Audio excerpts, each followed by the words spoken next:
Hey, welcome to What the Tech, the show that cuts through all the noise to bring you tech news you can actually use. So today, let's talk about something a little scary. Imagine your safe savings account, the one you never touch, just gets emptied, out of the blue, without you knowing. Sounds impossible, right? Well, it happens, and we're going to break down exactly how. So check out this quote. The money in your safe savings account could vanish overnight. That's from financial expert Carol Roth. And man, is that a chilling thought. It goes against everything we're taught to believe, right? I mean, you put money in a savings account, you set it, you forget it, you let it grow. But what if forgetting it is the actual problem? What if that's the biggest risk of all? And listen, this isn't some made-up, hypothetical situation. This really happened. It happened to Carol Roth's own cousin, a retiree with 6 figures, her entire life savings, sitting in a credit union. And she thought she was doing everything right. She was getting her statements, she saw the interest payments hitting the account, everything looked totally fine. And then one day, a new statement shows up in the mail, and next to her balance, there's just one word: closed.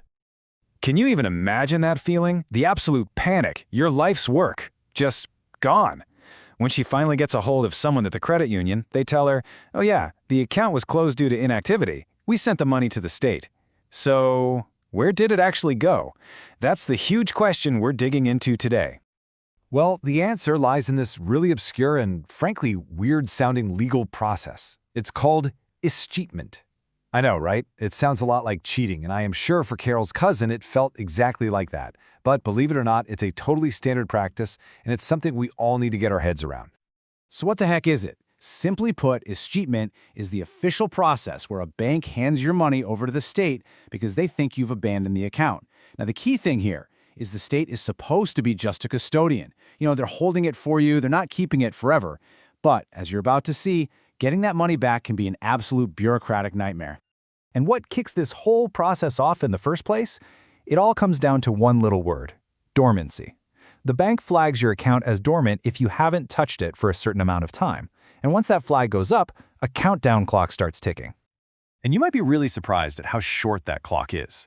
In Illinois, where this story happened, the dormancy period is just 3 years. Let that sink in for a second. 3 years of not making a single deposit or withdrawal, and the bank can legally start the process to ship your money off to the state. Now, this period varies by state, but a lot of the time, it's way shorter than people think. Okay, now this is the most important part. This is the detail that gets everybody. What exactly does the bank consider activity? You might look at your statement, see those interest payments rolling in every month and think, awesome, my account's active. Nope, you'd be totally wrong. The only thing that counts is owner-initiated activity. That means you have to do something. Make a deposit, take out some cash, update your email, even just logging into your online banking. The automatic stuff the bank does, it means absolutely nothing. Now, you'd think there would be some safeguards in place, right? And there are. Sort of. The bank is supposed to try and contact you, usually by sending a letter, but in this case, that letter was never seen. So the money got sent to the state in late October, but 3 months later, the state still had zero record of it. The funds were just floating in some bureaucratic black hole. That's 3 months of pure panic, not to mention all the lost interest. All right, quick pause here. If you're finding this explainer useful and maybe just a little bit terrifying, do us a huge favor. Hit that like button and make sure you subscribe to What the Tech for more news you can actually use. Oh, and drop a comment below. Have you ever even heard of this escheatment thing before? We want to know. Okay, that's enough of the scary stuff. Let's shift gears and talk about how to fix this. Because the good news is, once you know what the rules are, protecting your money from this whole mess is actually super simple. First up, just a quick Banking 101 refresher. You have to make sure your accounts are at an FDIC or NCUA insured institution, period. The standard insurance covers you for up to $250,000, and that's per depositor, per institution, per ownership category. So if you've got more than that just sitting in one place, you really need to split it out. This table here lays out all the quick fixes you need. Worried about inactivity? The fix is so easy. Set a reminder on your phone for every 6 months. Log in, move a single dollar from savings to checking, and boom, that's it, you're covered. The clock is reset. Next, make sure your contact info is always up to date. Your address, phone, email. That way, if they do send a warning, you'll actually get it. And here's a good one. Use a local branch if you can. Actually, knowing the people at your bank can be a lifesaver when you need to solve a problem fast.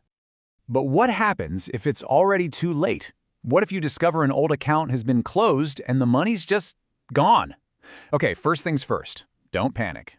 There is a way to get it back. It just takes a little bit of work and a whole lot of persistence. So here is your 4-step game plan. Step 1, go right back to that bank and demand proof. You need the exact date and the tracking information for when they sent your money to the state. Step 2, take that paperwork and file a claim with your state's unclaimed property office. Every state has one. Step 3, you got to be the squeaky wheel. Be persistent, follow up, call them, email them. And finally, step 4, if you're just hitting a brick wall, it's time to escalate. Contact a consumer protection agency. Remember, it's your money. You have a right to get it back. Okay, so let's bring this all together. What is the single most important lesson from this whole cautionary tale? The bottom line is this, plain and simple. You have to keep track of your own hard-earned money. That old set it and forget it idea for your savings account, it's over. It's dead. The financial system just has these weird little trapdoors that can snap shut on people who aren't paying close attention. Being proactive isn't just a good habit anymore. It's absolutely essential. And you know, this whole thing leaves us with a much bigger question to chew on. In this age of digital everything, of automated banking, where we never step foot in a branch, what does safe even mean anymore when it comes to our money? It's something we all need to think about. We'd love to hear your thoughts on this down in the comments. Thanks so much for watching WtT.